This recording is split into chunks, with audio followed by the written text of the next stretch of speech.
हा सांगा, तुम्ही हा अपघात पाहिलेला आहे, कसा अपघात झाला, काय झालं?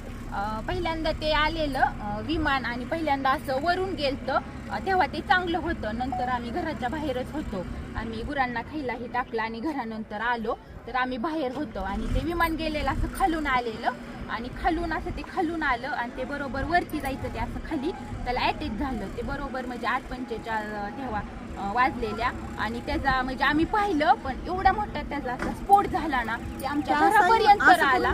असं ते फिरलं आणि खालीच क्रॅक झालं, ते धावपट्टीवर गेलंच नाही, तसं असं जाग्यावर त्याचा स्फोट झाला. आम्ही एवढं घाबरलो, तरी पण म्हणजे ते आले वरून पोलीस ही, मग आम्ही गेलो. 15 मिनिटं थांबले, मग आम्ही घरून तरी पण आम्ही पाणी आणलं, बादल्यांनी पाणी घेऊन आलो, त्यांच्यापाशी पाणी दिलं, भिजवलं आणि ती बॉडी अशी साईडला पडलेली आणि त्यांचं मुंडकं ही पूर्ण म्हणजे साईडला होतं ना, अशी निम्मी बॉडी होती, ती आम्ही पूर्णपणे पाहिलेली बॉडी. आणि नंतर ते म्हणले कापड वगैरे, मग आम्ही ब्लँकेट ही सगळं गुंडाळायला दिली आणि तसं झाल्यानंतर 15-20 मिनिटांनी मग ते गाडी आली आणि ते बॉडी अशी गुंडवून नेली. वाईट झालं, ते बघितल्याला आम्ही खूप घाबरलो. तुम्ही काय बघितलं सांगा?